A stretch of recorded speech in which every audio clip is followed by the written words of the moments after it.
우리 함께 말씀 읽도록 하겠습니다. 시편 51편 1절에서 19절까지 우리 한 목소리로 읽도록 하겠습니다. 시작. 하나님이여 주의 인자를 따라 내게 은혜를 베푸시며 주의 많은 긍휼을 따라 내 죄악을 지워주소서. 나의 죄악을 맑게 씻으시며 나의 죄를 깨끗이 제하소서. 물은 나는 내 죄가를 아오니 내 죄가 항상 내 앞에 있나이다.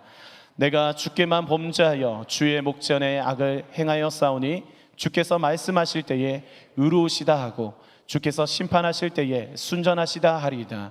내가 죄악 중에서 출생하였음이며 어머니가 죄 중에 나를 잉태하였나이다. 보소서 주께서는 중심이 진실하심을 원하시오니 내게 지혜를 은밀히 가르치시리이다.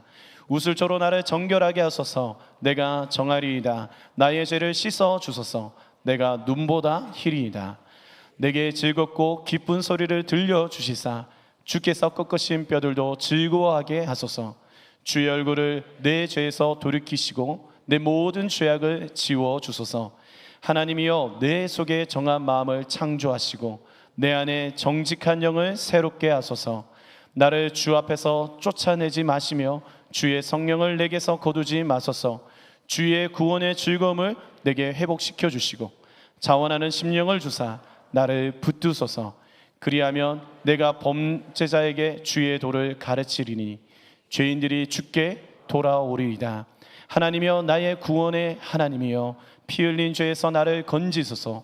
내 혀가 주의 의를 높이 노래하리이다. 주여 내 입술을 열어주소서. 내 입이 주를 찬송하여 전파하리이다. 주께서는 제사를 기뻐하지 아니하시나니 그렇지 아니하면 내가 드렸을 것이라. 주는 번제를 기뻐하지 아니하시나이다. 하나님께서 구하시는 제사는 상한 심령이라. 하나님이여 상하고 통회하는 마음을 주께서 멸시하지 아니하시리이다. 주의 은택으로 시온의 선을 행하시고 예루살렘의 성을 쌓으소서. 그때에 주께서 의로운 제사와 번제와 온전한 번제를 기뻐하시리니 그때에 그들이 수소를 주의 제단에 드리리이다. 아멘. 이 시간에는 말씀에 앞서서 잠시 여러분 좀 축복했으면 좋겠는데요. 함께 말씀 나누는 동안 좀 많이 제가 설교를 길게 하기도 하고 해가지고 좀 많이 힘들었을 텐데 그 중에 제가 오늘 좀 기도하면서 떠오르는 분들이 계셨어요. 혹시 여기 07년생들이 있나요? 07년, 08년까지 우리 한번 손 들어봤으면 좋겠는데 자신감 있게 손을 들어주세요.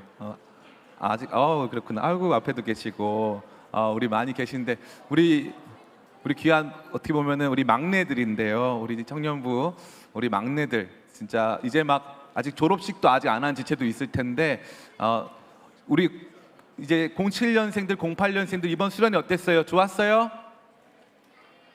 그러니까 많은 억압과 지금 이제 보니까 아직까지 좀 이렇게 많이 눌려 있어. 여러분들이 지금 우리 07년생들 길을 좀 살려줄 필요가 있는 줄 믿습니다. 하나님께서 우리 07년 또 08년 우리 지체들 또 청년부 처음 올라온 지체들 하나님께서 복 주실 줄 믿습니다. 우리 축복한다는 의미에서 같이 박수하겠습니다. 네. 우리 새내기들에 대한 축복은 어떻게 보면 밑밥이었고요. 진짜 축복하고 싶은 세대가 있었는데요.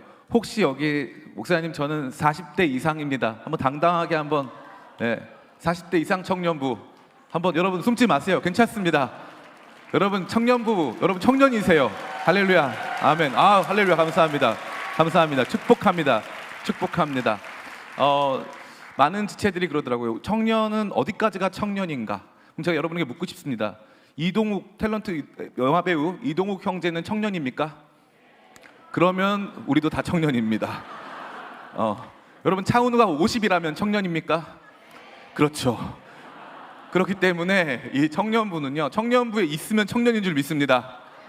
아멘. 그런 자부심을 가지고 저는 40대 청년들이 정말 이 땅의 기둥이고 소망인 줄을 믿습니다. 아멘이 좀 슬펐어요. 그럼에도 불구하고 하나님께서 정말로 우리 40대 청년들 정말 힘있게 올 한 해 멋지게 일어나시길 축복하고 정말 우리 한성교회 청년부가 우리 길 잃은 40대 청년들을 많이 품을 수 있는 더 크고 아름답고 멋진 청년부 되기를 축복합니다. 제가 앞서서도 계속 말씀드렸지만 제 마음에 감동이 와요. 제 감동이 중요한 건 아닐 수 있어요. 그런데 이 자리가 지금 보니까 좀 비좁은데 수년 내가 아니라 아마 올해 안에 이 자리가 차고 넘칠 줄을 믿습니다. 아멘이 작습니다. 다시 한번 할게요. 이 자리가 차고 넘칠 줄 믿습니다.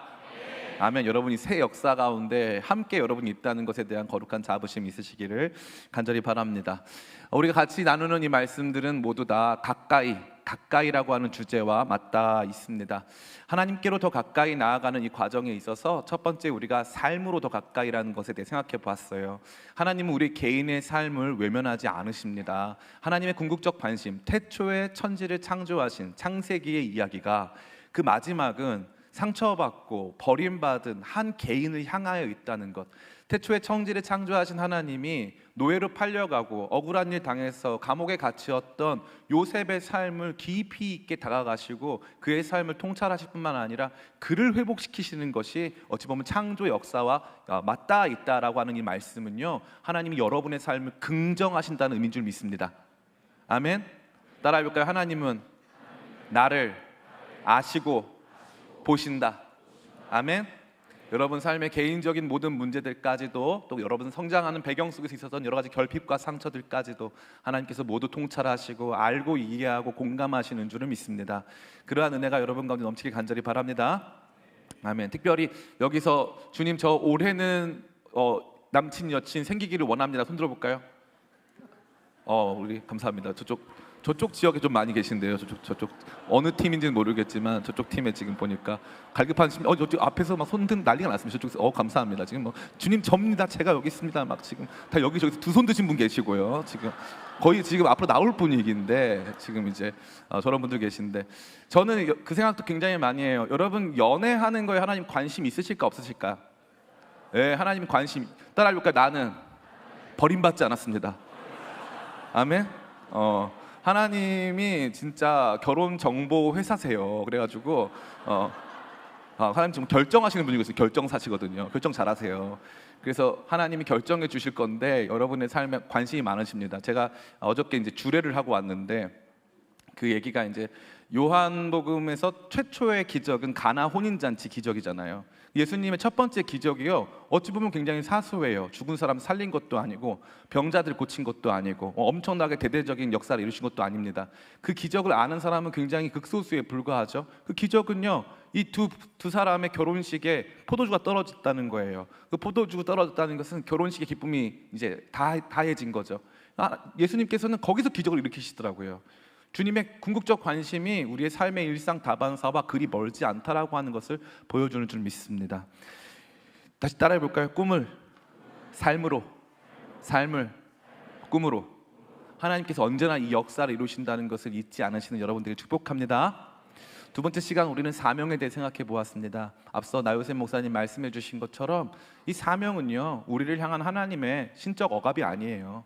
하나님 여러분 찾아오셔서 폭력적으로 야 문 열어, 내가 알아서 할 거야, 네 인생 내가 책임질 테니까 걱정하지 마, 이렇게 하시는 분 아니세요. 하나님 약간 테토남이시긴 한데 하나님께서 그 정도는 아니세요. 하나님께서는 저와 여러분을 초대하십니다. 오랫동안 버려진 줄 알았고 광야에서 나그네 된 모세를 찾아오셨어요. 찾아오셔가지고 그림 하나 보여주세요. 떨기나무인데 불이 붙은 이 그림 하나가 모세를 완전히 사로잡습니다. 참 모세가 보니까 신미안이 있어요. 볼 줄 알아요. 떨기나무 나구나, 저 불꽃 주님이시구나, 내가 저렇게 될 수 있겠구나. 그 부르심은요, 사명 주심은요, 엄청난 위로였어요. 물론 감당하기 어려울 만큼 두렵기도 했고 책임지지 못할 만큼 자신 없기도 했어요. 그러나 근본적으로 사명을 얻는다는 것은 기쁨이고 사명을 얻게 된다는 것은 영광인 줄 믿습니다. 아멘. 저는 우리 한성교회 모든 청년들이요, 하나님께서 각자에게 주신 삶의 이야기가 해석되어지고 그 삶의 이야기가 우리를 인도하는 우리 삶의 목적들을 경험하고 회복하게 되시기를 예수님의 이름으로 축원합니다. 아멘. 오늘은 이제 우리가 같이 은혜로 좀 나아가 보려고 합니다. 앞서 살펴봤던 삶과 사명의 이야기와 은혜가 굉장히 이질적으로 보이지만 사실 굉장히 긴밀하게 맞닿아 있습니다. 삶과 사명에 대한 이야기는요, 사실 본질적으로 우리가 경험하고 있는 소외와 관련이 되어 있습니다. 그 소외는 무엇이냐면 좌절과 긴밀히 연결된 개념이에요. 꿈, 다시 말해서 내 인생은 충분히 가치 있을 것이다. 근데 삶의 현실에 와 보니까 그 꿈이 좌절되죠. 어렸을 때 다들 다들 큰 꿈이 있었지 않겠습니까? 난 어렸을 때 대통령 꿈이었다. 손 들어볼까요? 여러분, 여기 앞에 계시는군요. 맨 앞에 계신 형제님. 안 되길 다행이에요. 근데 아니, 왜냐하면 우리나라 대통령 되면 주로 감옥에 가더라고요. 그래서 안 되길 다행이라고 제가 축복해 드린 겁니다. 예. 그래서 그러니까 얼마나 다행이에요, 그죠? 근데 앞으로 또 몰라요. 될 수도 있으니까, 될 수도 있으니까 늘. 근데 우리가 이제 점차적으로 이렇게 그것들이 좌절되는 걸 경험하잖아요. 좌절되는 거. 그 꿈이 삶으로부터 좌절되고 괴리되고 분리되는 것들을 경험하죠. 사람들은 이게 현실이고 성장이고 성숙이라고 말을 합니다. 그럼 그 과정에서 데미지가 없어야 되잖아요, 그렇죠? 나 대통령 되고 싶었는데 이제 아니다. 뭐 나는 이제 과학자가 되고 싶었는데 이제 아니다. 상관없네, 잘 살고 있네. 이러면 다행인데 참 흥미롭게도 우리의 무의식 가운데서는 우리가 과거에 생각했었던 이상적이고 근사했던 나의 모습과 오늘 결론 지어지고 있는 나의 이야기가 큰 괴리를 보인다는 거죠. 그 괴리 속에 좌절된 내가 있는 거예요. 사실 청년 시기는요, 이 좌절감을 가장 크게 느끼는 시기입니다. 가장 크게 느끼는 거예요. 이상적이고 굉장히 고상했었던 삶의 꿈들의 이야기들은 다 현실 안에 묻혀지는 것만 같죠. 아마 오늘날 우리 시대처럼 그와 같이 좌절된 꿈의 이야기가 많이 펼쳐지고 있는 현실은 없다고 봅니다. 저는 SNS가 큰 폐해라고 보고 있어요. 거기에 등장하는 사람들의 모습은요, 우리가 도달할 수 없는 삶의 수준을 보여줄 때가 너무나도 많이 있는 거죠. 그러다 보니까 사실 우리 다 그것 때문에 상처받아 있거든요. 저 사람들은 매일 호텔에 가서 밥을 먹네. 저 사람은 다 명품 옷을 사 입네. 몇 백만 원짜리 옷을 쉽게 사 입네. 하면서 우리도 나도 언젠가 어렸을 때 꿈은 나도 빌 게이츠였고 나도 젠슨 황이요. 나도 황신데 나도 젠슨 황 될 수 있는데 막 이러면서 하다가 점차적으로 현실에 타협하면서 그래 이 정도면 만족하다 하지만 그 내면 안에서는요, 좌절된 꿈이 있다는 거예요. 이 좌절되고 괴리된 이상적인 자아로부터 좌절되고 괴리된 우리가 현실을 마주대할 때 그 삶이요, 꿈과 아무 상관이 없어 보인다는 거죠. 사명은 어떻습니까? 사명은 제가 어저께 말씀 나눈 것처럼요, 이 모세는요 엄청난 시대적 사명감을 갖고 있었어요. 그 시대적 사명감은 무엇이었냐면은 나는 비록 지금 바로 궁정에 있지만 애굽의 왕정에 제가 머물고 있지만 나는 우리 서민들과 함께하고 있고 나는 이 시대를 향한 사명이 있는 사람이다. 나는 피지배 당하고 있는 히브리 민족의 일원이며 그들이 당하고 있는 압제에 대한 그 어떤 해결을 제시해야 될 시대적 사명을 가지고 있다. 이 사명감이 있었는데요, 보니까 이 애굽 사람이 이 모세를 배척하는 게 아니라 히브리 사람들이 배척을 하는 거예요. 누가 너를 우리 다스리는 자와 감독자와 재판관으로 삼았냐, 꺼져, 이렇게 말하는 거죠. 너무 상처가 되는 거죠. 난 너와 함께인데 알고 봤더니 아닌 거예요. 너 우리랑 달라. 너는 왕정에 있잖아. 나 히브리 사람이야. 너 우리랑 달라. 사는 물이 다르잖아. 너는 우리의 고통에 동참할 수 없어. 너 그거 사명 아니야. 너가 괜히 마음 가운데 우리에 향한 동정심을 갖는 거, 그거 너가 가지고 있는 어찌 보면은 그거 사치야, 사치. 그것마저도 우리가 봤을 때는 사치처럼 보여 라고 배척당했죠. 그러고 나니까 그가 가지고 있었던 숭고한 마음, 나 자신을 투사하고 충분히 그 안에서 살아내고 싶었었던 삶의 내용마저 부정당하게 된 거예요.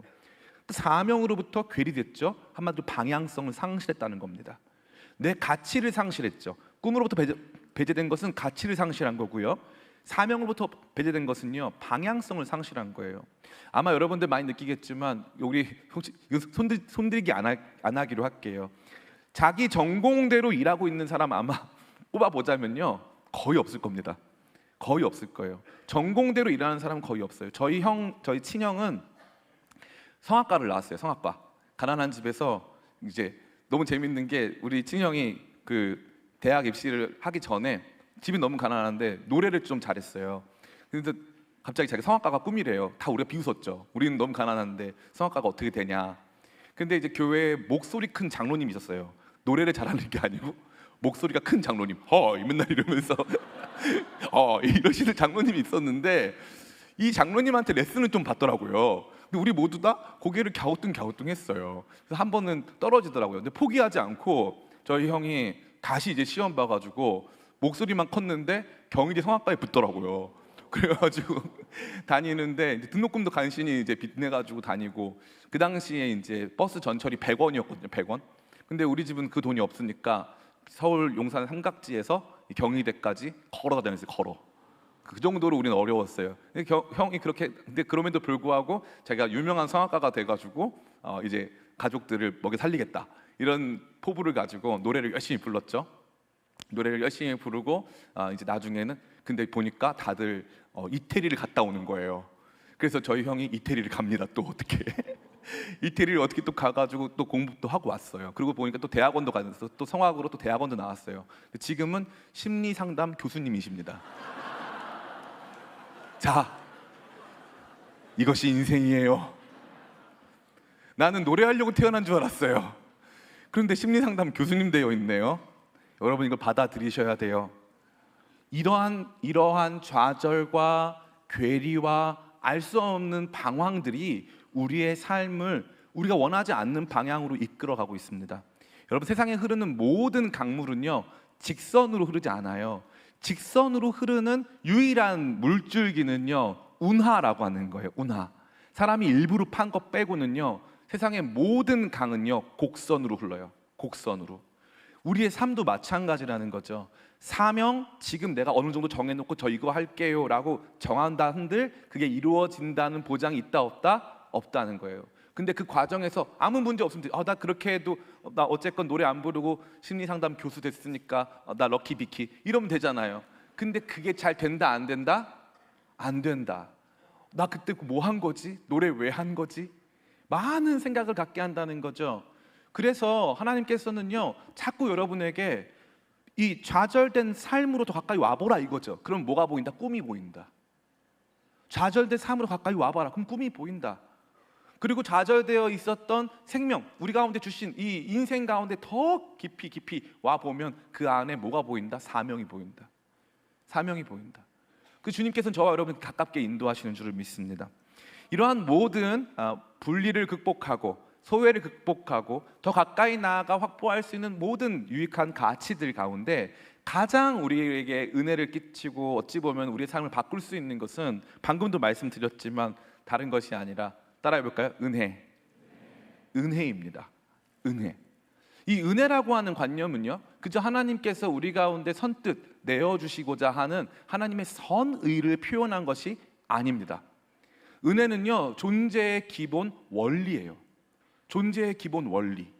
그냥 값없이 한 일방향적으로, 그러니까 기브 앤 테이크가 있어서 내가 뭔가를 받았기 때문에 뭔가를 주어야 한다라고 하는 거래나 계약이 아닌 일방향적으로 무언가를 받아야 하는 그러한 상태가 우리에게는 근본적으로 자리하고 있다라는 겁니다.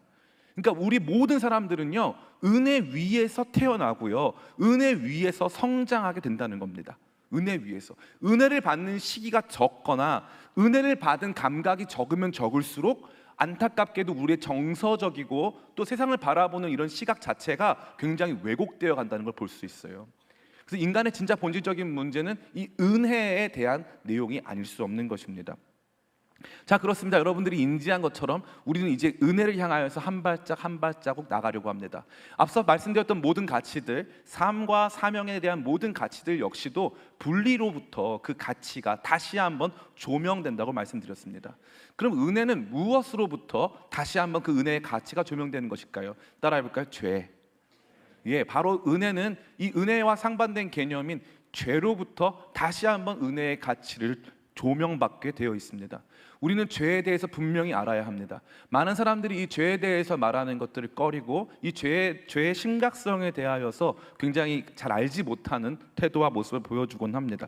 죄는요 정말 우리 가운데 깊이 자리하고 있고 우리 삶의 많은 문제들을 야기하고 있는 인간 존재에 있어서 가장 큰 해악이라고 감히 말씀드릴 수 있습니다. 죄는 뭘까요? 제가 이제 군에 갔어요. 뒤늦게 군에 갔더니 이제 이등병이 들어왔습니다. 경북 영덕에서 올라온 김택동이라는 이등병이 왔어요. 김택동 이병은 키가 좀 컸지만 얼굴이 너무 순수하게 생긴 그런 청년이었습니다. 김택동 이병이 딱 왔을 때 제가 이제 그때 막 한창 은혜를 받고 막 이럴 때여가지고 김택동 이병이 딱 왔을 때 제가 택동이 그랬더니 이제 그 당시에는 이제 복명복창을 했단 말이죠. 택동이 그러면은 이병 김택동 이걸 해야 되는데 지금처럼 하면 안 되고 좀 더 자신감 있게 해야 되잖아요. 이병 김택동 이렇게 해야 되는데 택동이는 이병 김택 너무 맑았어요. 너무 맑은 청년이었어. 그래서 제가 이제 택동이 이제 군대 왔으니까 고참이랑 같이 교회 갈래? 이병 김택동 교회 가겠습니다. 오, 전도가 제일 쉽더라고요. 교회 간대요. 그래서 너무 반갑다고, 너무 좋았어요. 그래서 택동이 그러면은 교회 가면은 예수님을 구주로 인정해야 돼. 했더니 이병 김택동 예수님을 구주로 믿겠습니다. 이러는 거예요. 그거 너무 쉽더라고. 우리가 전도를 안 해서 그랬던 거야. 전도가 쉽더라고요. 그래서 제가 그 다음에 이제 택동이한테 택동아, 근데 그러면은 예수님이 너를 죄에서 구원하셨으니까 너가 죄인인 것을 인정해야 돼라고 얘기했더니 진짜 그 맑은 청년이 뭐라고 말했냐면 이병 김택동 저는 죄가 없습니다 이러는 거예요. 근데 제가 봤을 때 얘가 지금 거짓말이 아니에요. 얘는 사실인 거예요. 참 거짓말 해본 적도 없고 자기는 누구한테 해를 끼친 적도 없고 정말 자기는 착하게 살려고 애써 왔고 현재까지는 감사하게도 그렇게 살아왔던 거예요. 사랑 많이 받으면서 행복하게 살아왔던 거죠. 그럼 그 친구한테 뭐가 죄라고 어떻게 가르쳐 줄 수 있을까요? 뭐가 죄라고? 죄는 뭐냐 이거죠. 제가 또 한 번은 이제 합신교단이라고 하는 큰 교단에 이 집회에 이제 찬양 인도자로 간 적이 있어요. 청소년 집회인데 한 2,000명 모여서 이제 집회를 하는데 이제 둘째 날 저녁이 됐죠. 저녁이 되니까 이제 목사님들이 나오셔가지고 이제 회개를 이끌어야 되잖아요. 그래서 저는 이제 뒤에서 이제 기타 치면서 이제 그 같이 뒤에서 백업으로 찬양을 이제 하고 있었어요. 하고 있었는데 그 이제 목사님이 이제 회개를 촉구를 했는데 생각보다 반응이 안 나오는 거야. 그러니까 이제 목사님이 이제 너 이런 죄를 졌잖아라고 이제 해야 이제 거기에 이제 공감하면서 이제 회개가 일어나니까 별거 다 했는데 뭐 음란한 생각한 거, 뭐 친구 미워한 거 하다가 이제 안 되게 회개가 많이 안 나오니까 이 목사님이 갑자기 여러분 그동안 엄마 많이 아프게 했죠. 갑자기 애들이 여기서 엄마 막 이러면서 갑자기 이제 그게 이제 트리거가 된 거예요. 그러니까 이분은 곧 붙잡은 거지. 엄마 쪽이 이제 취약점이구나. 그래가지고 그동안 엄마 마음 아프게 하고 엄마한테 험한 말하고 엄마한테 학원비 받아가지고 딴 거 하고 학원 간다고 하고 PC방 간 거. 그러니까 애들이 주여 다 난리가 났어요. 엄마. 그러더니 이제 이 목사님이 이제 엄마 쪽으로 너무 꽂히셔가지고 이 시간 우리 엄마한테 지은 죄가 얼마나 큰지 모른다. 그래서 같이 우리 회개할 때 어머니를 3번 외치고 회개하자는 거예요. 그래서 다 같이 어머니. 저는 군대 온 줄 알았어요. 진짜 깜짝 놀랐습니다. 그 다음부터 제 머릿속에 계속 있는 건 죄란 뭘까? 죄는 뭐냐 이거죠. 도대체 어디까지가 죄고 어디까지가 죄가 아닌 걸까? 나는 어떤 종류의 죄인인가? 나는 지금 사법적 판단에 놓여있진 않거든요. 사법적 판단에 놓여있진 않은데 나는 뭐가 죄라는 거냐? 이 죄를 모르니까 은혜를 모르는 거거든요. 그게 핵심입니다. 죄가 뭔지를 모르니까 은혜를 모르는 거예요. 은혜에 대한 감각이 무뎌지는 겁니다. 제가 말씀드렸잖아요. 죄는 은혜를 조명한다. 은혜가 얼마나 큰지를 보여준다는 거죠. 우리가 먼저 첫 번째 알아야 될 것은요, 따라해볼까요? 죄의 기망성. 죄가 우리 속인다는 거죠. 이거 죄 아니야 라고 속인다는 거예요. 이런 건 죄 아니야 라고 속입니다. 이게 죄가 아니야. 너는 지금 죄악 가운데 있지 않아. 그 정도는 괜찮아 라고 끊임없는 자기 합리화를 하도록 이끄는 거예요. 그래서 나는 죄가 없어, 나는 아무 문제가 없어 라고 스스로가 생각하는 거, 안정되고 평안하게 나는 아무런 문제가 없는 존재인 것처럼 생각하는 것은요, 어찌 보면 왜곡되어 있는 자아인식이라고 할 수 있습니다. 이 죄의 기망성 굉장히 중요한 건데요, 특별히 오늘 이 같이 읽었던 본문은 다윗의 회개입니다. 다윗은요, 믿음으로 골리앗을 이긴 사람이에요. 다윗은요, 하나님이 가장 사랑한 사람입니다. 다윗이 하나님을 얼마나 사랑했냐면요, 구약 성경 전체에서 하나님한테 내가 하나님을 사랑한다고 말한 유일한 사람이에요. 하나님의 연인이에요, 연인. 이 구약 성경에는요, 재밌게도 이제 그런 우리로 치면 무슨 어마어마한 호칭처럼 무슨 뭐 농구의 황제 뭐 마이클 조던, 너무 옛날 사람이죠. 어쨌건 뭐 이렇게 팝의 황제 마이클 잭슨, 너무 옛날 사람이죠. 똑같이 뭐 이런 것처럼, 우리 웃으시는 분들 40대입니다. 근데 우리 때는 그게 당연히 통했으니까요. 그런 것처럼 이렇게 이름이 있어요. 여호와의 종은 무조건 모세예요. 그 모세입니다. 바뀌지 않아요. 딱 한 번 여호수아가 마지막에 한 번 딱 그 타이틀을 한 번 듣습니다. 그러나 대체적으로 여호와의 종은 모세입니다. 하나님의 친구 아브라함입니다. 아브라함. 그러면 하나님의 연인, 하나님을 사랑하는 사람 다윗입니다. 다윗이에요. 하나님을 너무 사랑했어요. 그리고 하나님도 내가 이새의 아들 다윗을 보니 내 마음에 합하도다 해가지고 하나님 다윗을 엄청 사랑하셨습니다. 사울과 다윗 중에 윤리적으로 누가 더 나쁜 사람이었는가를 묻자라도 규명할 수는 없지만 다윗도 사울 못지않게 사실은 윤리적으로는 많이 무너져 있었던 것이 분명해요. 특별히 다윗이 무너졌던 측면은 그의 잘못된 여성 편력이었습니다. 그는요 너무나도 많은 여성을 자기 아내로 삼았어요. 이것이 어찌 보면 유전적으로 혹은 또 그 가풍 안에서 이어졌는지 모르겠지만 솔로몬도 1000명 가까운 처첩을 거느렸습니다. 이것이 하나님 보시기에 전혀 좋은 모습이 아니었어요. 그럼에도 불구하고요 하나님이 그를요 어떤 부분에서는 은혜로 봐주셨습니다. 봐주셨어요. 그런데요 다윗이 넘지 말아야 할 선을 넘습니다.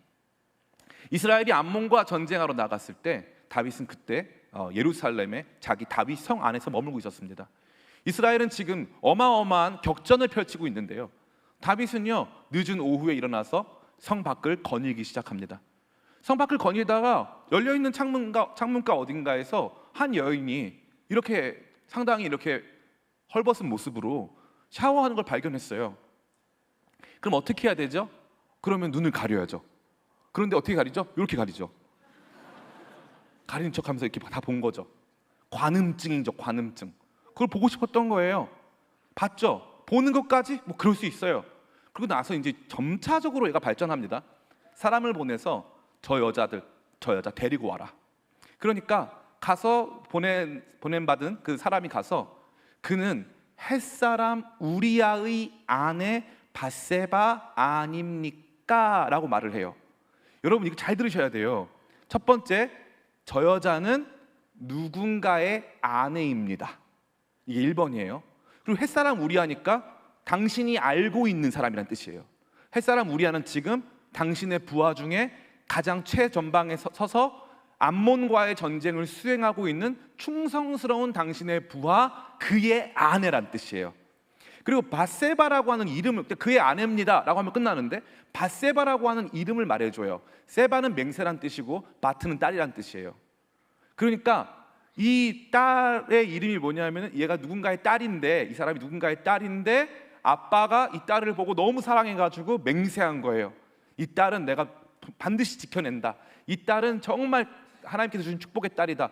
맹세한 딸인 거예요. 누군가의 정말 소중한 딸이자 누군가의 아내인데 심지어 충성스러운 부하 우리아의 아내라는 것을 말해주고 맨 마지막에 밧세바입니다가 아니라 밧세바 아닙니까? 라고 의문형을 던져요. 이 말은 뭐예요? 폐하 잘 판단해 주세요. 밧세바 아닙니까? 밧세바입니다 아니에요. 밧세바 아닙니까? 이러시면 안 됩니다. 완곡하게 지금 다윗의 욕망을 절제시켜주고 있었습니다. 근데 다윗은요 그의 욕망을 절제하지 않았어요. 가서 그 여자 데려와라. 데려와라. 자기의 권력을, 자기의 위력을 그 여자를 취하는 데에 다 사용하고 있는 거예요. 데리고 왔습니다. 성경에 보니까 뭐라고 되어 있냐면요 밧세바가 부정한 중에 있었다고 되어 있어요. 여성이 일상생활에서 부정해지는 케이스는요 다양하게 많이 있겠지만 대표적인 케이스는요 그녀가 월경 중이었다는 사실이에요. 근데 다윗이 어떻게 합니까? 월경 다 끝날 때까지 기다리고 또 월경 중에도 어떻게 되는지 모르겠지만 임신할 때까지 그녀를 자기 집에서 같이 머물게 합니다. 누가요? 하나님을 제일 사랑하는 사람이요. 누가요? 믿음으로 골리앗 이긴 사람이요. 하나님이 내 마음에 합하다고 한 그 사람이요. 지금 그러고 있어요. 그러면요 다윗이 지금 어때야 되죠? 밧세바를 범한 이후에 다윗이 회개해야 돼요? 안 해야 돼요? 회개해야죠. 잘못한 것을 느낀 그 순간에 해야죠. 그런데 아마 상당히 오랜 시간 동안 아이를 임신할 때까지 오래 같이 머무는 동안 다윗은 끊임없이 합리화했을 거예요. 자기가 보고 싶은 면을 봤을 겁니다. 나는 그래도 괜찮잖아. 내가 왕인데 야 지금 나 때문에 예루살렘도 탈환하고 나 때문에 지금 우리나라가 중앙 집권적으로 그래도 안정적으로 서 있는데 내가 한 게 얼마나 많은데 이 정도는 괜찮지. 그리고 우리아가 죽을 수도 있잖아. 밧세바가 얼마나 놀랬겠어. 내가 많이 위로해주고 있는 거야. 얼마나 가증합니까? 얼마나 더럽습니까? 이런 합리화가 그 안에 가득 차기 시작했습니다. 그때 도저히 이것을 보지 못했던 하나님께서 나단 선지자를 보내십니다. 나단 선지자를 보내서 한 가지 우화를 들려주세요. 한 가정 안에 암양, 작은 양이 한 마리 있어요. 이 암양은 그냥 이 양을 통해서 뭔가 이익을 얻기 위한 양이 아니라 이 암양은 반려양이었어요. 이름 붙여서 키우는 반려양이 있었는데, 하루는 부잣집 사람이 와가지고 이 가난한 집에 있는 이 사람의 양들 중에 이 집에서 키우는 암양 새끼를 잡아가지고 죽여서 음식으로 만들어서 손님을 대접한 거야. 여러분, 이거 있을 수 있습니까, 없습니까? 맞아요. 없어요. 우리 반려인들이 다 아시죠? 이게 말이나 됩니까, 이게 지금? 저는 고양이 3마리가 있는데 말이 안 돼요. 이거는 진짜 우리 미미한테 할 짓이 아니야. 이 보세요, 감정이입을 해야 돼. 감정이입을. 그래서 나단 선지자가 그 말을 딱 하니까 그런 부자가 와가지고 집에서 이름 붙여가지고 키우는 암양 새끼인데, 딸처럼, 가난한 집에서 딸처럼 키웠다는데, 여러분, 가난한 집이라는 건요, 어찌 보면 이 암양 새끼 한 마리의 목숨도 필요할 수 있다는 거예요. 그럼에도 불구하고 사랑으로 키웠다는 거죠.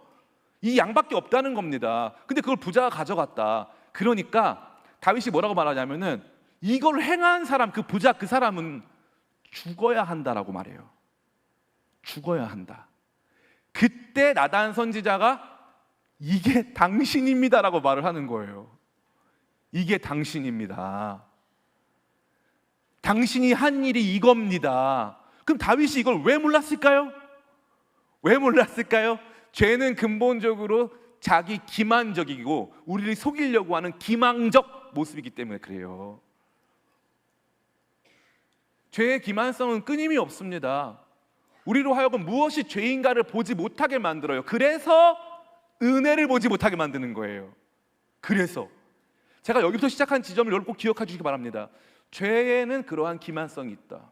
그래서 우리가 이게 죄인지 아닌지 모르겠는 그 모호한 어느 지점으로 우리를 데려간다. 그래서 그냥 그대로 살게 한다. 그런데 웃긴 건 뭐냐 하면은 정의감이 있어요. 내가 죄인인데, 그 내가 하면 로맨스, 남이 하면 불륜, 그잖아요. 내로 남 불. 내가 하면 로맨스, 나한테는 정의야 그게. 남이 하면은 그거는 죄악인 거죠. 이와 같은 자기 기만적 태도와 죄에 대한 무감각성이 죄가 먼저 여러분을 주는 거예요. 여러분을 잠식하고 죄 안에서 머물도록 한다는 거죠. 제가 이 말씀 왜 드린지 알아요?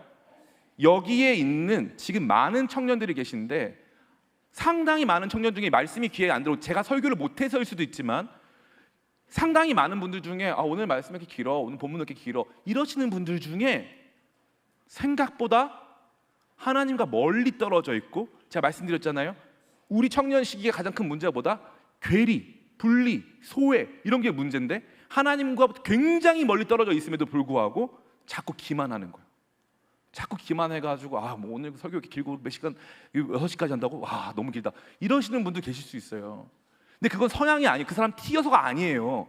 진짜로 그게 왜 그러냐면요, 은혜 앞으로 나가려면 일단 그 죄에 대해서 자각을 해야 돼요. 이 죄가 있네, 알아야 되는 거죠. 저랑 친한 목사님이 여기 근처 살았는데, 고강동에 살았는데, 고강동에 살 때 목사님이 이제 빌라 5층을 샀어요. 사가지고 빌라 5층에 살았는데, 본인이 좀 생각해도 그게 너무 조금 뭐라고 할까, 이 목사님이 늘 마음 가운데 잘못된 선택이었다부터 해가지고 뭔가 이렇게 좀 목사님 마음 안에 부담이 있었어요. 그래서 좀 본인도 힘들었고, 사역하는데도 재정적으로 많이 힘들었고. 그런데 하루는 이 도둑이 든 거예요. 아니, 훔칠 게 없어가지고 거기다 도둑이 들어와가지고, 두 가지가 충격인데, 창문 열고 들어와가지고 도둑이 와서 진짜 모든 걸 다 꺼내놨대요. 이게 첫 번째 충격이고, 두 번째는 아무것도 안 가져갔대요. 너무 킹받는 거예요, 목사님이. 아니, 물어보고, 그러면 뭐 가져갈 거 있냐고 물어봤으면 없다고 말해주려고 했는데 다 정리해야 되잖아요. 그러니까 너무 킹받는 거야. 가져갈 것도 없는데 들어와가지고 다 해주고 가니까 너무 화가 나는 거지. 근데 신고는 해야 되니까 이제 국립과학수사대를 불렀더니 과학수사에서 먼저 하는 게 뭐냐 하면 일단 불 다 끄고, 불 다 끄고 거기에다가 이제 갑자기 특수 그 라이트를 킨다는 거예요. 적외선 라이트를 딱 킨다는 거죠. 그거를 딱 켜는 순간 이제 못 봤던 이제 이 범인의 지문, 족적 이렇게 나온다는 거예요. 그런데 이 목사님이 그걸 딱 켜는 순간 와 엄청 놀랐다는 거예요. 우리 집에 먼지가 이렇게 많구나. 너무 창피했대요 자기가. 아니 그날 이 목사님 통체적으로 완전 막 무너진 날이야 진짜. 집 문은 열려 있고 애들은 그날 없었지만 집에 애들도 있는 집인데 무슨 일이 당할지 몰랐잖아요. 두렵기도 했고 무섭기도 했고 좀 너무 실망스럽고 좌절되는데 아무것도 안 가져가니까 더킹 받고 와서 불 켰는데 먼지 너무 많으니까 더 화가 나는 거야 이분이. 근데 그분이 하는 말이 뭐냐면은 나는 이렇게 이 라이트를 켰을 때 이렇게 먼지가 많은 줄 몰랐다는 거예요. 여러분 은혜가 임하기 전에 임하는 게 있어요. 그게 뭔 줄 알아요? 낭패감이에요. 죄가 드러나는 거예요. 오 내가 죄인이었네. 대박 사건. 망했다. 나 엄청 큰 죄인이네. 큰일 났다. 이걸 경험하는 겁니다. 죄에 대해서 꼭 알아야 될 거는 죄의 기만성. 죄가 여러분들 지속적으로 속이고 있을 수 있다. 내가 죄에 대해서 그 감각이 무뎌진 상태일 확률이 매우 높다라고 하는 인식에서부터 출발해야 됩니다. 그럼 두 번째는 뭡니까? 그럼 죄가 뭐냐는 거예요. 이 죄가 뭐냐? 도대체 이 죄가 뭐냐 이거죠. 죄가 어떤 거냐? 우리 4절과 5절 말씀 같이 읽겠습니다. 4절과 5절 말씀 같이 읽습니다. 시작. 내가 주께만 범죄하여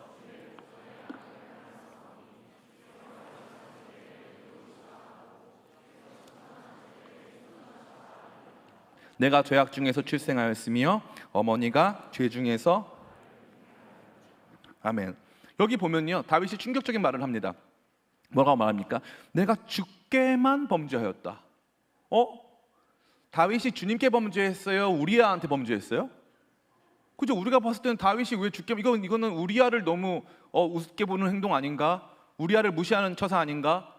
근데 다윗은요 지금 이거를 법정적인 언어로 쓰고 있나요? 아니죠. 다윗은 이걸 사람들한테 말하고 싶은 건가요? 아니죠. 다윗은 누구한테 말하는 거예요? 하나님께 말하는 거죠. 하나님께 말씀드리면서 지금 뭐라는 거예요? 내가 주님께 범죄했다는 거예요. 주께만이라고 하는 거는 나는 우리아에 대한 법적 책임이 없습니다라는 걸 말하는 게 아니라 내가 주님께 범한 죄가 너무나도 크고 이 죄의 본질이 주님을 향해 있다라는 거예요. 주님을 향해 있다. 이걸 뭐라고 따라할까? 죄의 인격성. 죄가 갖는 인격적인 이 국면이라는 거죠. 이게 뭐냐면 이런 거예요. 여러분이요 누구랑 싸웠어요. 누구랑 싸운 게 아니라 일방적으로 누구를 때렸어. 그 사람 때리면요 1차적으로는요 거기에 뭐가 있냐면 형사법에 적용이 됩니다. 형사법. 그래서 형사법이 적용이 되는데 이 형사법 과정에서 시시비비를 가려가지고 그 죄질에 따라서 이제 형량이 청구되면 되는 거예요. 그런데 누구를 때렸는데 그게 우리 엄마야, 우리 아빠야. 너무 화가 나가지고 엄마랑 아빠를 때렸어. 내가 내 분노를 주체하지 못했어. 그럼 여러분 가가지고 엄마한테 형사법 나와가지고 이제 집행유예 1년 나왔어. 그러면 어머니 죄송하고요 집행유예 1년 제가 받고 하여튼간에 법적 판단 나왔으니까 저를 용서해 주시기 바랍니다. 이런 아들이 있습니까 없습니까? 네, 이런 사람은 존재해서는 안 되죠. 없어요. 이런 사람은 있어서도 안 되고요. 없습니다. 우리는요 언젠가부터 죄를 뭐라고 보냐면요 죄를 법으로 봐요. 그래서 이거는 죄고 이거는 죄 아님 이렇게 봅니다. 근데 죄라고 하는 이 죄가 법이냐라고 하는 것에 있어서 뭐가 배제된 거냐면은 내가 죄를 지었을 때 죄에 따르는 피해를 보는 사람이 배제된 거예요. 죄에 따르는 피해자가 배제된 겁니다. 그렇기 때문에 이 죄에 따르는 피해자가 배제되는 순간 그때부터 무슨 문제가 발생합니까? 죄의 비인격성. 그래서 그냥 죄를 지었으면 하나님이 알아서 용서 좀 해주세요. 마치 죄에 따르는 피해자가 없는 것처럼. 전세 사기 피해가 있습니다. 전세 사기범은 이제 금융 관련된 것이고 전세 사기범은 어떻게 보면은 돈만 못 돌려준 거잖아요. 그런데요 전세 사기를 당한 사람이요 막 너무 고통스러워하고 막 스스로 막 목숨을 끊고 막 이런 일이 발생해요. 왜냐하면 그게 자기들한테 전 재산이었으니까요. 엄청 소중한 거 아닐까요? 그죠? 맞아요.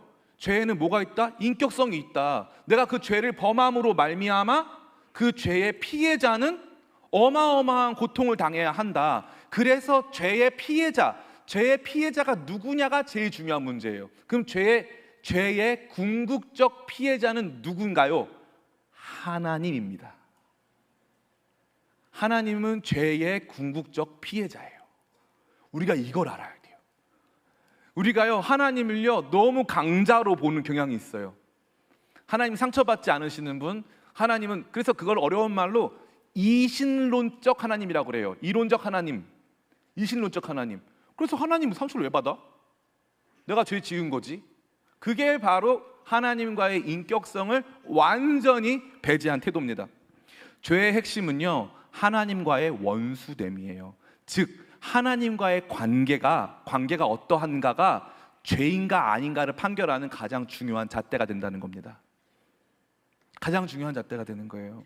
죄의 모습은요, 하나님을 죽이는 형태로 나타납니다. 목사님, 뭐 니체예요? 하나님을 도대체 왜 죽여요? 예, 여러분 잘 보세요. 우리의 죄가 가장 극명하게 드러난 현장이 있습니다. 그 현장이 어딜까요? 십자가입니다. 십자가예요. 예수님이요, 메시아 혹은 예수님께서 어떻게 보면은 랍비, 선생님으로 간주됐을 때는요, 따라다니는 무리들이요, 예수님을 엄청 환호하고 엄청 좋아했어요. 그러다가 예수님이 하나님의 아들이라고 선포되는 순간부터 사람들이 불경하다, 하나님의 아들을 죽여야 된다, 그래가지고 하나님의 아들을 십자가에 못 박습니다.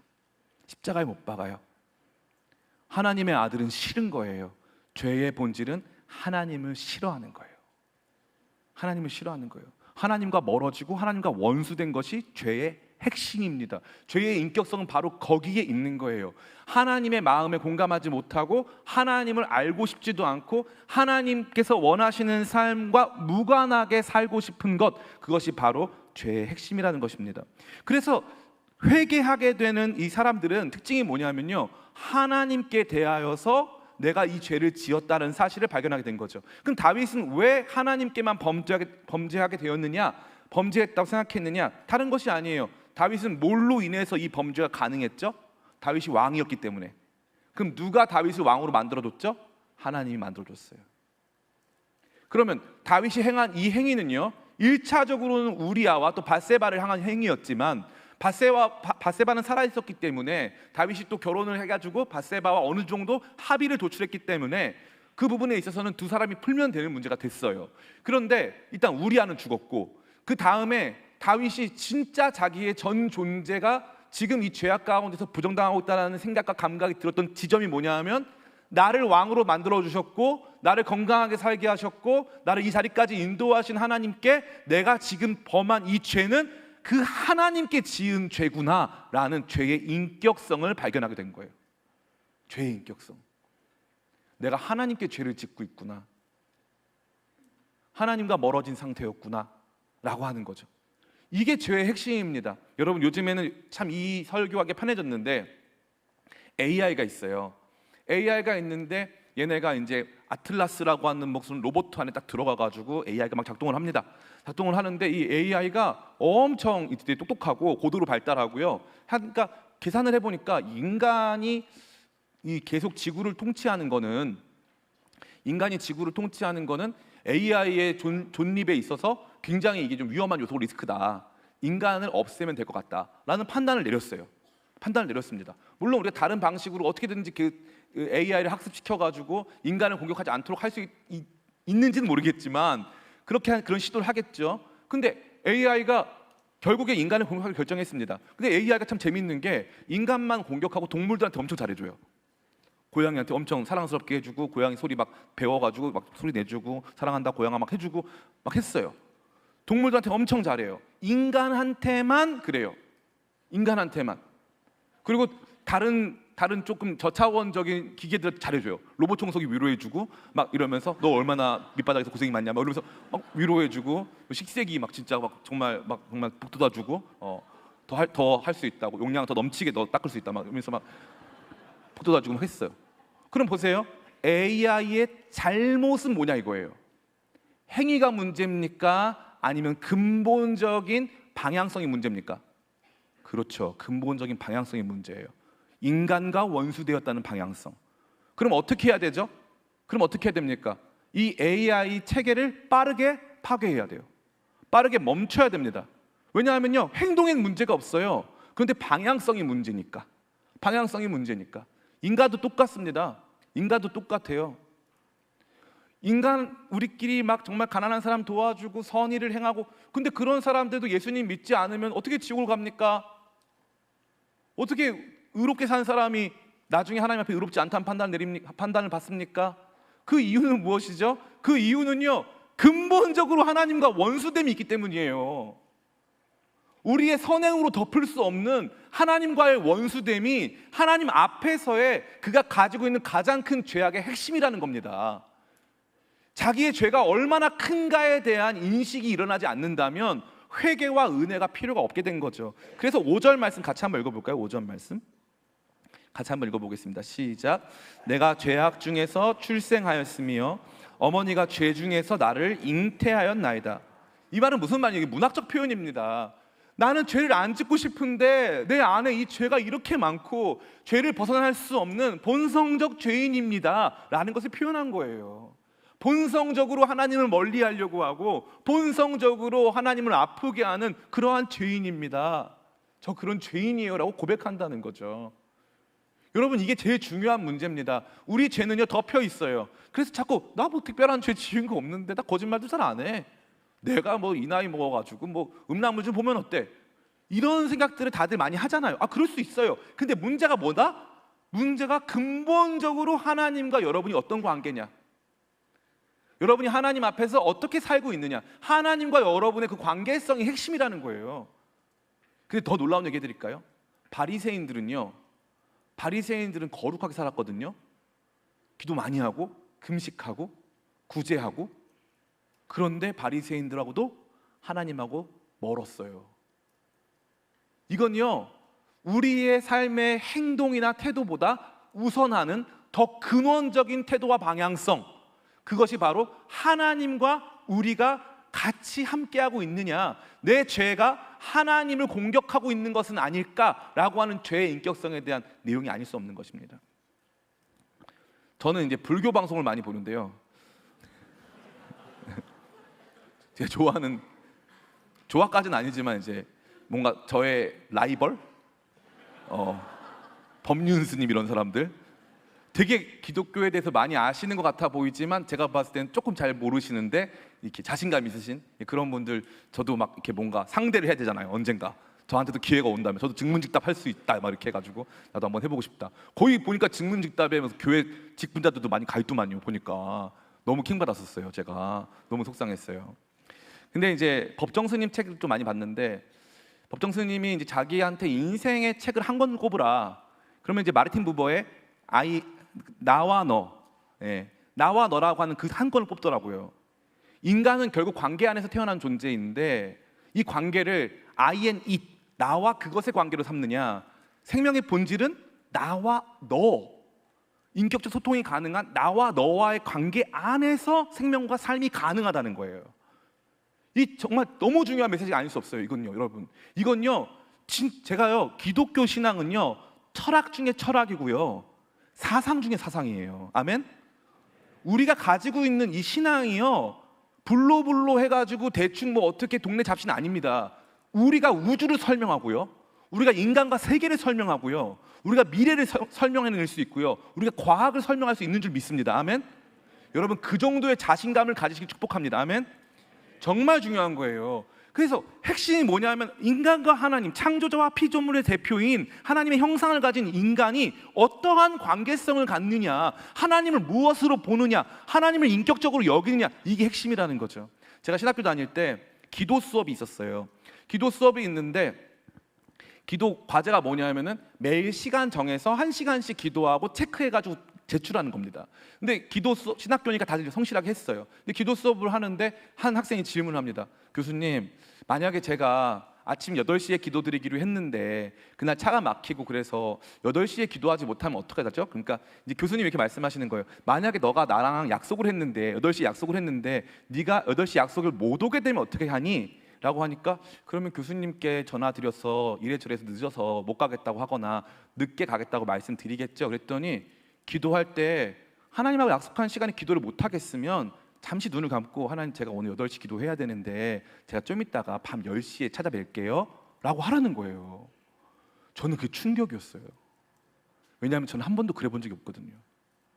하나님을 인격적으로 대해 본 적이 없는 거예요. 저에게 하나님은 비인격이었던 거예요. 저에게 하나님은요 너무 멀리 계셔가지고 그냥 은혜 좀 주세요, 돈 좀 주세요, 건강 좀 주세요, 해결해 주세요, 방향 좀 알게 해주세요, 배우자 누군지 알게 해주세요. 그리고 주님이 내게 가까이 오진 마세요. 여기까지 오실 필요는 없어요. 여러분 진짜 하나님과 함께 하길 원하세요? 아멘이죠. 진짜 아멘이죠. 그런데 너무 재밌게도요 사실 죄의 본질 안에는요 하나님을 싫어하는 마음이 있어요. 하나님을 비인격으로 간주하려고 하는 근본적 태도가 있다는 거예요. 이게 이 죄가 보여주고 있는 정말 크나큰 모습입니다. 그때 인간이 발견하게 되는 거, 나단 선지자를 통해서 다윗이 발견하게 된 거, 내가 불의한 존재일 뿐만 아니라 내가 지금 이 모든 범죄가 하나님을 얼마나 마음 아프게 했는가, 거기에 향해 있다는 거죠. 거기에 향해 있다는 거예요. 내가 이렇게 하면 하나님이 얼마나 마음 아프실까? 내가 우리아의 아내인 바세바를 취하면서 하나님이 얼마나 억장이 무너지실까? 이걸 경험하는 거죠. 제가 이제 성장할 때 저는 이제 불우한 환경에서 컸으니까 제 주변에 크리스찬 친구들이 많이 없었어요. 많이 없었는데 이 친구들이 다 그냥 동네에서 그냥 뭐 맨날 싸움질이나 하고 막 이런 애들이었어요. 근데 이 친구들이 저한테 이제 막 담배도 좀 배워보라고 하고 권면해주고 담배 초대해주고, 담배라는 부르심 속에 이제 그 연기와 어떤 그런 그들만의 그 공동체가 있단 말이에요. 흡연 공동체 막 초대해주고 막 그래요. 막 저도 한때 그래서 굉장히 이렇게 좀 그 친구들하고 좀 가깝게 지낸 적이 많았어요. 그래서 중학교 때 3학년 때였는데 진짜 제가 나온 학교는요, 중학교는 정말 이 학원 폭력의 일상화, 어찌 보면 학원 폭력의 내면화 이런 것들이 잘 이루어지고 있었어요. 그래가지고 일진들이 맨날 돈 걷고 막 이러고, 그래서 저는 나름 모범생 계열이었는데 우리도 중학생들이 수능이 아니라 중학생들이 이제 시험 끝나면은 같이 모여가지고 뭐 맥주, 소주 이런 걸 한 대짜씩 먹고 그랬어요. 그랬던 겁니다. 근데 제가 어느 시점에 정말 그 친구들이 원하는 끝까지 가자는 탈선을 못 가겠더라고요. 제가 왜 못 가는 줄 아세요? 그게 무서워서? 아니에요. 내가 여기까지 가면 우리 엄마가 너무 슬퍼하겠다, 그 생각이 들었어요. 내가 거기까지 가는 건 이거는 좀 아닌 것 같다. 우리 엄마가 너무 슬퍼할 것 같아서. 나와 엄마의 관계성이 내 행동을 통제하고 있던 거예요. 여러분, 하나님과의 관계성이 여러분의 행동을 통제하게 되시길 축복합니다. 우리의 의로움은요, 하나님과의 인격적 관계성 안에서 드러나는 거예요. 아멘? 그게 우리의 의로움이에요. 하나님이 원치 않으니까 나는 못하겠다 이거예요. 하나님이 원하시니까 나는 그렇게 하고 싶다 이거죠. 이게 굉장히 중요한 겁니다. 제가 청소년 사역하는데 청년 사역하다 보면요, 이런 분들이 있어요. 이제 이분은 나이는 그렇게 많진 않으세요. 한 60대? 근데 아직까지는 청년이시죠. 아직까지는 청년 인정. 열정 청년이세요. 좋아요. 근데 이분이 계속 이 현장에 남아 계신 이유가 뭐냐면 나는 청소년이 너무 좋아해요. 그럼 이제 청소년들은 그분을 많이 좋아하진 않아요. 그분의 논리는 나는 쟤들이 좋아 이거예요. 나는 쟤들이 좋아. 제가 안타까운 건 뭐냐면요, 저는 의외로, 제가 여기서 밝히는 건데, 저는 의외로 청소년들과 잘 맞지 않습니다. 저는 청소년 설교도 많이 하고 하는데 그 친구들이 좀 저를 킹받게 해요. 여러 가지로 진짜 그 친구들 좀 이렇게 좀 아닌 것 같아. 좀 아닌 것 같아. 근데 제가 왜 그 친구들만, 근데 부모님들이 저를 엄청 좋아하거든요. 왜 그러냐면요, 걔네만 보면 눈물이 나. 나 왜 이렇게 울보지? 역시 인풋이 안 돼. 이런 것가 아니라, 그러면 다른 사람 봐도 눈물이 나야 될 거 아니야. 근데 웃긴 게 애기들, 청소년들 보면 다 끌어안아주고 축복해주고 싶어. 그러면 이게 내 성향일까요? 하나님 주신 마음일까요? 하나님 주신 마음이에요. 나는 인프피니까 혼자 있고 싶어요. 진짜로 혼자 있는 게 제일 좋아요. 그런데 걔네들이 있으면 다가가요. 넌 어디 학교야? 너 교회 다녀? 그러면서 목사님이 기도해 줄까? 이번에 수련회 어때? 나는 그런 성향이 아니라니까요. 저는 혼자 있는 게 좋아요.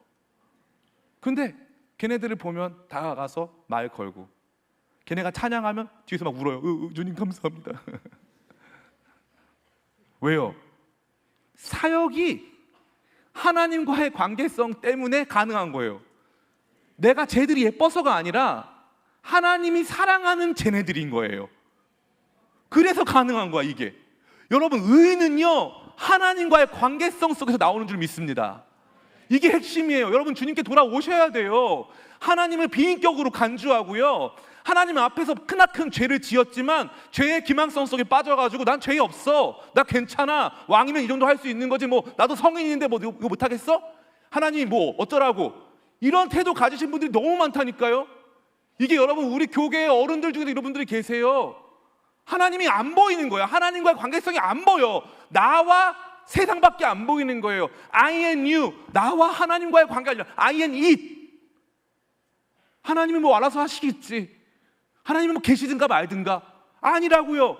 죄의 핵심은 하나님을 죽이는 거예요. 십자가에 못 박으라, 십자가에 못 박으라. 다시는 못 내려오게, 내 인생에 개입하지 않도록 내가 원하는 종류의 구원을 달라, 이 말이에요. 이게 얼마나 비참한 거냐면요, 여러분이 하나님과의 아무 관계가 없는 사람처럼 살고 있다는 거죠. 하나님의 마음을 느끼지도 못하고 하나님께서 원하시는 게 뭔지도 몰라요.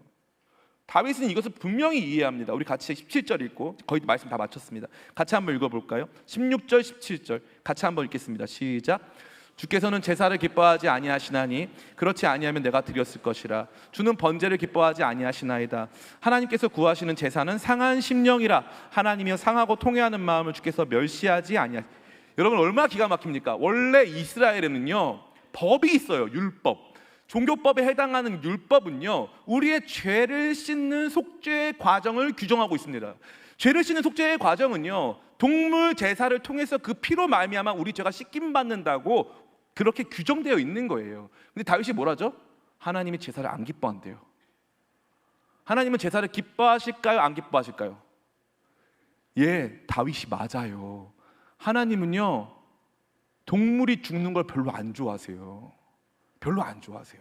여러분, 성경을 쫙 읽어보세요. 하나님은 동물 죽는 걸 별로 안 좋아하세요. 요나서에 보니까 니느웨를 심판하기 전에 하나님께서 요나를 설득하시면서 여기 좌우를 분별하지 못한 사람이 10만 명이 넘고 동물도 많다고, 그래서 심판하면 안 된다고, 너가 좀 니느웨에 가서 회개하라고 얘기 좀 하라고.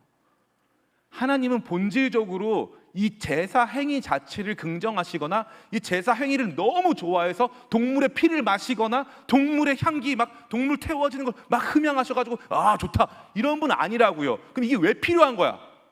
이걸 과정을 통해서 내가 하나님 앞에 내가 죄인입니다 나오고 하나님과의 관계 회복 속에 내가 배워야 될 게 있다는 거예요. 이건 메시지입니다. 메시지. 그래서 여기 보니까 뭐라고 되어 있어요? 주께서 구하시는 제사는, 그래서 본질적으로 제사 내면에 담겨있는 진짜 하나님께서 거하면서 취하시기 원하는 측면은 뭐냐 하면 상한 심령이라는 거예요. 여러분, 동물 제사 드릴 때 이 순전한 양을 갖고 오잖아요. 그럼 순전한 양은 제사장이 죽일까요? 아니면 양을 갖고 온 사람이 죽일까요? 제사장이 죽인다. 내려보시고. 양 가지고 온 예배자가 죽인다. 그렇죠. 양은 예배자가 죽여요. 그럼 각은 누가 뜰까요? 제사장이 뜬다. 예배자가 뜬다. 예배자가 뜹니다. 그럼 보세요. 여러분이 흠없는 1년 된 암양 새끼, 순양 새끼 데리고 와요. 매. 그 머리에 안수를 합니다. 하나님, 제가 주님의 뜻과 상관없이 제가 도둑질을 하거나 거짓말을 하거나 이웃에게 피해를 끼쳤거나 제가 해서는 안 될 행동을 했습니다. 사법적 판단은 받겠지만 하나님 앞에서도 거룩하게 살기를 원해서 이 예물을 바쳐드리오니 주여 나의 죄를 씻어주시옵소서 하고 매 하고 있는 양을 딱 죽여요. 제가 예전에 2001년도에 아프가니스탄에 갔어요. 아프가니스탄에 갔는데 미국 선교사님 한 분이 주께서 도살장으로 끌려가는 양과 같이 말씀하지 않으셨다. 그 미국 선교사님 그러시는 거예요. 양은 소리를 내지 않는다. 죽을 때 소리를 내지 않는다는 거예요. 그래서 그분이 보여주겠대. 그래서 우리가 다 같이 그때 CTS PD랑 같이 갔는데 그 자매가 이제 영상 찍고 양이 얼마나 죽을 때 소리를 안 내는가. 그래서 이제 양 도살 씬을 찍었어요. 우리가 양 도살 씬을 딱 찍는데 양이 소리를 엄청 내는 거예요. 에이! 막 이러는 거예요. 이 선교사님이 양을 많이 안 잡은 거야. 많이 안 잡아본 거야. 그래가지고 옆에 있는 거기에 이제 아프가니스탄 현지 사람들이 막 너무 괴로워하는 거예요. 양을 이렇게 잡으면 안 되는데. 양이 소리를 안 내는 건요, 정말 이 양이 정말 순종적이고 착한 것도 있지만 기술이 중요하거든. 근데 이분은 막, 근데 옆에 저 너무 신기했던 게 이 사람들이 양 먹을 거거든요. 양 먹을 사람들이 양이 고통스러워하니까 막 거기 있는 사람들이 막 그 테토남 같이 막 수염 많이 난 그런 분들이 막 뭐 어쩔 줄 몰라요. 안 된다 막 이러면서. 여러분 참 재밌는 게 뭔지 아세요? 양이 유목민들 중에 양이나 소, 말 이런 걸 키우는 사람들 있잖아요. 그리고 먹기도 하는 사람들. 그 사람들은요, 그 가축을요 굉장히 소중히 여겨요. 그 소중히 여긴다는 게 재산으로 소중히 여기는 게 아니에요. 소중히 여긴다는 건 존재로서 인정하는 거예요. 존재로서. 제가 아는 어떤 집사님 그러더라고요. 하나님께서 노아의 방주에 동물들 태운 거는 비상식량이었다. 뭐 말도 안 되는 소리야. 그럼 너 악어 먹을 거야? 악어 먹어서 악어도 먹어요 막 그러세요. 그럼 쟤는 왜 그러나 진짜 너는 막 제가 막 이렇게 했는데 스컹크 먹을 거야? 스컹크 그랬더니 그건 안 먹을 거라고. 하나님이 스컹크 태웠다고 방주에 제가 막 그랬거든요. 그게 아니라요, 동물을 딱 잡을 때 양을 죽일 때 이거는요 어릴수록 잘 맞춰. 양을 내가 예배자예요. 예배자가 딱 이렇게 양을 딱 잡는 그 순간 예배자가 느껴야 하는 감정은 뭘까요? 정답. 미안함이에요. 미안해. 미안해. 나 때문에 네가 미안해. 내 죄, 주홍같이 붉은 피로 주홍같이 붉은 내 죄를 씻어야 하니까 미안한 거야. 그 제사를 드릴 때 예배자의 마음은요, 너무 미안하고 마음이 상하는 거예요. 내가 이렇게 큰 죄인이구나. 이거 하나님 내가 너무 잘못했어요. 내 죄가 너무 생명까지 앗아갈 정도로 큰 죄인지 몰랐어요. 하나님의 마음을 이렇게 아프게 하는지 몰랐어요. 죄가 이렇게 비참한 건지 몰랐어요. 이게 핵심입니다. 이 과정을 통과해야 하나님께 가는 거예요. 은혜를 경험하는 겁니다. 근데 많은 사람들이 이걸 모르는 거죠. 너무나도 안타깝습니다. 오늘 진짜 마지막. 그러고 나서 이러한 상한 심령으로 하나님과의 인격적 관계 안에서 일어난 나의 어마어마한 과오와 나의 죄악들을 발견하고 나서 그러면 어떻게 되느냐? 그렇죠. 슬퍼하고 절망하고 주님 제가 죄인입니다. 주님과 너무 멀어져 있네요. 주님 저를 용서해 주세요. 다 좋아요. 그래서 너무 놀라운 게 이 시편 51편은요 그런데 죄인치고는 너무 당당해. 같이 한번 읽어볼까요? 같이 한번 읽어보겠습니다. 우리 13절, 14절, 15절 같이 읽겠습니다. 시작. 그리하면 내가 범죄자에게 주의 도를 가르치리니 죄인들이 주께 돌아오리이다. 하나님이여 나의 구원의 하나님이여 피 흘린 죄에서 나를 건지소서. 내 혀가 주의 의를 높이 노래하리이다. 주여 내 입술을 열어주소서. 내 입이 주를 찬송하며 전파하리이다. 아멘. 아니 저 주님 드릴 말씀이 없습니다. 면목이 없습니다. 저를 죽여주세요. 우리가 생각하는 회개는 이런 거예요. 상한 심령으로 나왔사오니 내 죄를 씻어주세요. 여기까지입니다. 그런데 다윗의 회개는요, 따라해볼까요? 회개를 넘어 회복으로.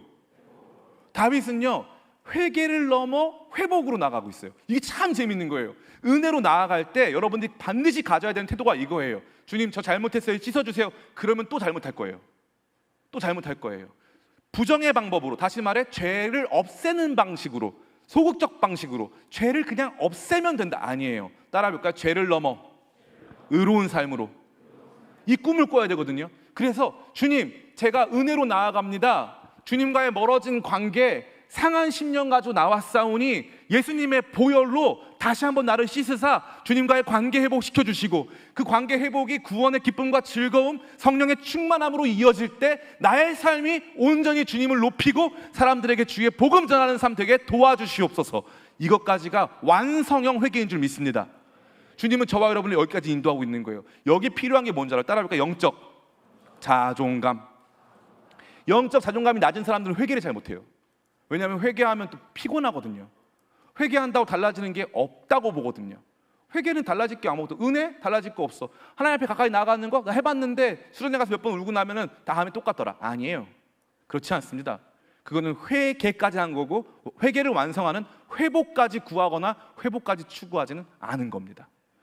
핵심이 뭐냐? 바로 이거예요.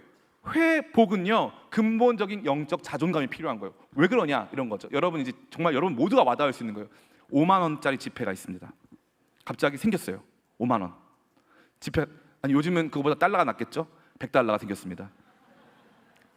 슈퍼노트 100달러가 생겼어요. 100달러가 생겼는데 화장실을 급하게 갔어요. 근데 100달러 옷을 딱 이렇게 입고 있는데 100달러가 이렇게 떨어져서 잡으려고 했는데 한번 놓치고 이렇게 떨어져 가지고 수면 위에 임했어요. 푹 젖었어요. 그런데 아직 여기에는 남았어요. 그 변기에는 아직 물을 내리지 않은 상태입니다. 그래서 있는데 또 많이 묻었어요. 자, 흥미진진해졌죠? 자, 그러면 여러분, 나는 과감하게 물 내리겠다. 100달러입니다. 물 내리겠다. 가지신 분들 많아요. 나는 다 오염됐는데 한쪽 끄트머리가 요만큼 딱 이렇게 찝어서 건질 수가 있어. 나는 용기 내서 건져보겠다. 손 들어볼까요? 자, 건져보겠다. 어떤 분 손은 들어. 제가 건지겠습니다. 그거 제가 건질게요. 근데 이미 그것은 젖었고 묻었어요. 그거를 이렇게 들었습니다. 이렇게 들고 밥을 먹으러 가서 식당에 낼 수 있어요, 없어요? 내는 순간 이제 정말 뉴스에 나오는 거죠. 공격적인 행위로 받아들여서 테러입니다. 테러 행위입니다. 그럼 여기 묻었죠? 묻었으니까 더러워. 못 쓰는 거네요. 여러분, 그거 못 쓰는 거예요, 아니에요? 왜 아니죠? 왜 아니에요? 씻으면 쓸 수 있어, 없어? 있어요. 씻기만 하면 돼요. 아멘? 씻기만 하면 돼요. 이걸 뭐라고 말하냐면, 따라해 볼까요? 상태에 문제가 있으나 가치에는 변함이 없다. 여러분의 상태는 문제가 있을 수 있어요. 주님, 제가 죄를 졌네요. 잘못했어요. 안 그럴게요. 앞으로 더 잘해볼게요. 주님, 의로운 삶을 향해 나가볼게요. 이게 건강한 거예요. 저는요, 어렸을 때 우리 집이 너무 가난하니까 어머니가 웃는 모습을 본 적이 없어요. 근데 하루는 글을 깼는데 아이가 기대하는 건 뭐냐면, 한번 혼나고 너 조심해, 그렇게 하지 마, 그릇 깨져서 위험하잖아, 그렇게 하면 안 돼, 그리고 그릇 아깝잖아, 소중히 다뤄야 돼, 조심성 있게 해 라고 한 다음에 엄마가 안아주는 것까지가 훈육이에요. 그런데 우리 집엔 그게 없는 거야. 딱 깨지니까 정막이 흘러요. 엄마 너무 피곤하니까, 너무 힘드니까 정막이 흐르고 소리 없이 그걸 치우세요. 옆에 누나랑 형도 저를 한번 쓱 보고 들어가. 애기는 혼자 남아가지고 내가 죽어야 되나? 내가 빌어야 되나? 어떻게 하지? 나는 존재해서는 안 되는 아이인가? 나는 지금 이 집안에서 엄청 큰 피해를 끼친 건가? 막 무너지는 거야. 정상적인 아이라면요, 잘못했어요, 앞으로 안 그럴게요, 잘해볼게요 하면 끝나잖아요. 자존감이 무너지니까 이게 안 되는 거야. 그러면요, 그 다음부터 무슨 일이 발생해요? 그 비슷한 일이 생기잖아요. 은폐합니다. 은폐예요. 그래서 사울과 다윗의 궁극적 차이가 뭐냐면은, 사울이 범죄를 해요. 사무엘이 와가지고 당신이 행한 범죄는 점치는 것과 같다, 불순종한 것이 점치는 것보다 낫다, 순종이 번제보다 낫다, 그 얘기 딱 하고 나니까 사울이 하는 첫 마디가 뭐냐면, 내가 비록 범죄하였을지라도 백성들과 장로들 앞에서 나를 높이사라고 되어 있어요. 사울은 영적 자존감이 엄청 낮아요. 왜냐하면 하나님과의 사랑과 은혜를 경험해 본 적이 없어요. 그래가지고 죄를 은폐하는 거에 빨라요. 자기를 감추고 믿음이 있는 척해요. 사무엘이 죽으니까 갑자기 무당과 박승무당, 남자 무당, 여자 무당 다 없애야 된다고 막 죽여요, 사람들. 그리고 자기는 두려우니까 무당 찾아가는 거예요. 영적 자존감이 낮으니까 자기의 실체를 드러내지 못하는 거예요. 다윗은 아니에요. 주님 잘못했어요. 다시는 안 그럴게요. 그런데요, 주님 정말 저 회복시켜 주시고 성령을 거두지 않아 주시고 다시 한번 구원의 감격과 기쁨을 주시면요, 저 주님의 이름 높이고요, 주님의 이름 전파할게요. 저 그러고 싶어요. 사명도 다시 회복할게요. 여러분, 여기까지 나갈 줄 믿습니다. 많은 청년들이요, 정말 안타까운 게 뭐냐면요, 멀어진 상태로 있는 걸 정상인 줄 알아요. 하나님의 마음이 어떤지도 모르고 관심조차 없어요. 하나님의 마음을 알지 못하고 하나님과 INU의 관계가 아니라 IN2의 관계로 있어도 신앙생활이 가능하다 생각해. 저는요, 여러분, 그건요 기독교 신앙에 대한 모욕이라고 봅니다. 그건 모욕이에요.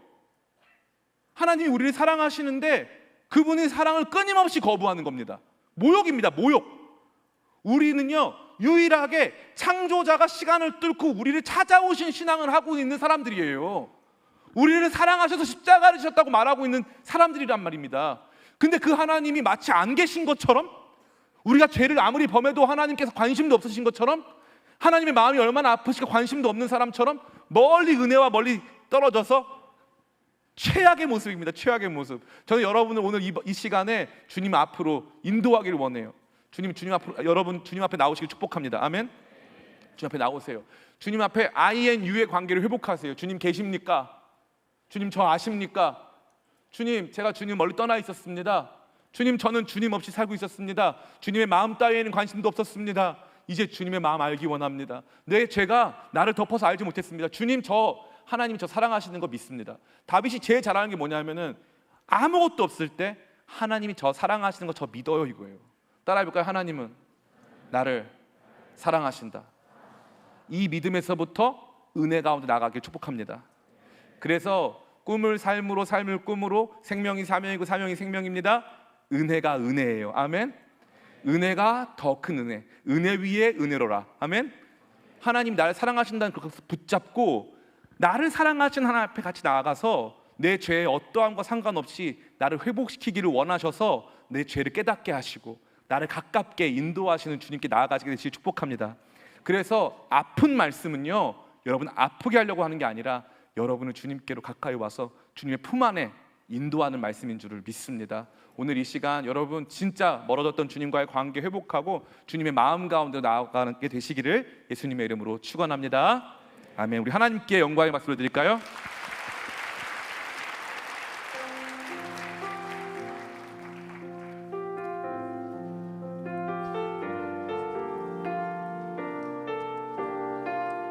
같이 고백하겠습니다. 내 갈급함, 내 갈급함 어느 것으로 채울 수 없네.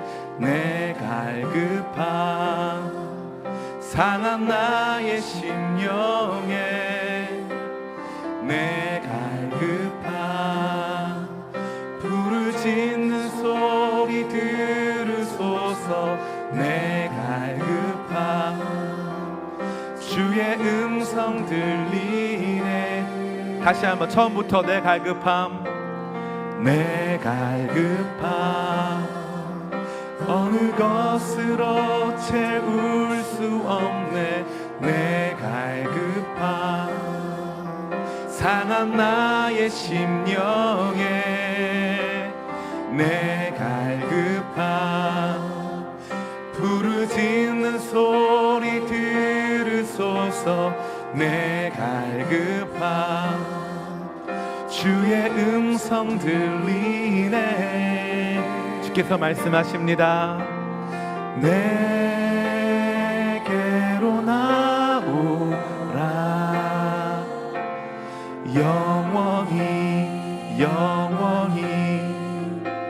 목마름 전혀 없으리. 내게로 나오라. 가까이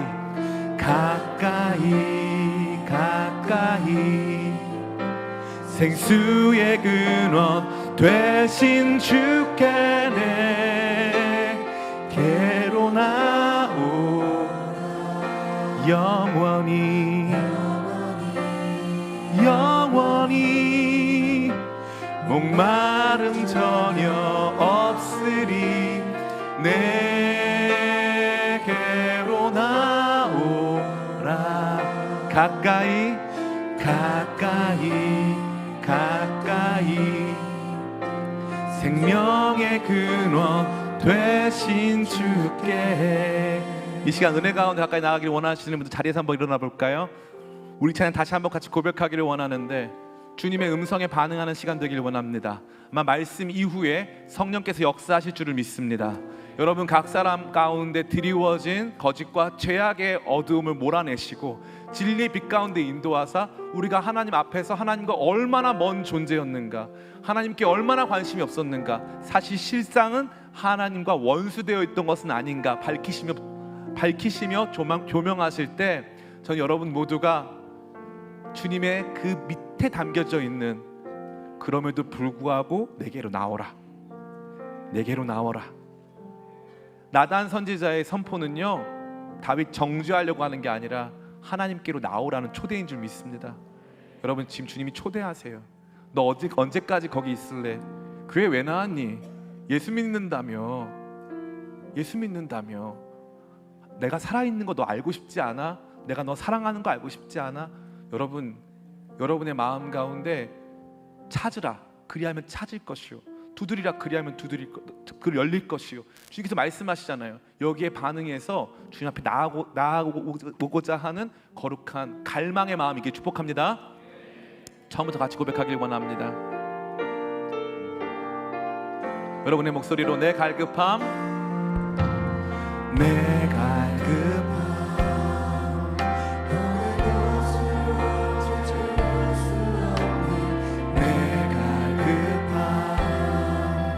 상한 나의 심령에 내 갈급함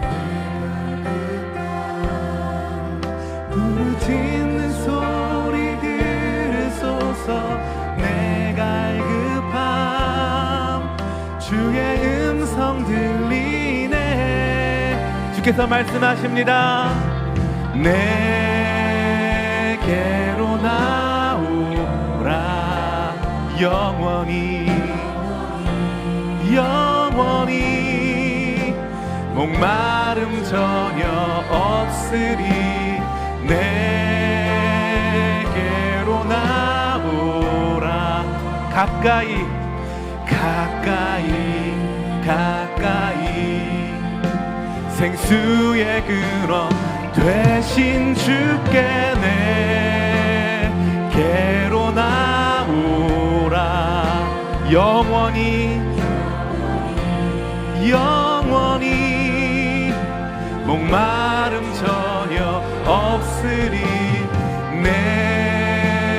내게로 나오라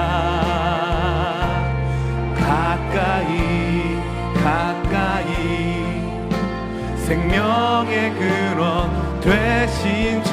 우리 처음부터 다시 한번 고백하기를 원합니다. 내 갈급함 주님 그렇습니다. 주 앞에 나의 삶을 올려드리기를 원합니다. 주님과 괴리되고 분리되어서 느꼈던 이 갈망, 이 갈증 주님 안으로 들어가 주님 안에서 채워지기를 원합니다. 이런 마음의 갈급함을 주 앞에 올려드리기를 원합니다. 부르짖는 소리 들으소서 내 갈급함 주의. 우리 두 손 높이 들고 같이 고백합니다. 내게로 나오라 영원히 영원히 영원히 목마름 전혀 없으리 내게로 나오라 가까이 가까이 가까이 생수의 근원 되신 주께 내게로 나오라 영원히 영원히 목마름 전혀 없으리 내게로 가까이 가까이 가까이 생명의 근원 되신 주께. 우리 시간 같이 기도하기 원합니다. 따라해볼까요? 주님, 더 가까이 나가길 원합니다. 멀어진 줄도 몰랐습니다. 주님 마음 몰랐습니다. 주님 사랑 몰랐습니다. 알기 원합니다. 씻기 원합니다. 회복되기 원합니다. 나를 불쌍히 여기사 진리의 말씀으로 비춰주시고 주님 사랑 알게 도와주시옵소서. 이러한 제목 가지고 같이 주님 앞에 진심을 다하여서 함께 같이 기도하기 원합니다. 같이 기도하시겠습니다. 아버지 감사합니다. 우리 사랑하는 우리 한성의 청년들과 함께 아버지 더 가까이라는 주제로 같이 말씀 나누었습니다. 주께서 부르십니다. 우리 가운데 삶을 주시고 우리 가운데 사명 주신 그 주님 자체로 그 주님의 존전으로 나아가기를 원합니다.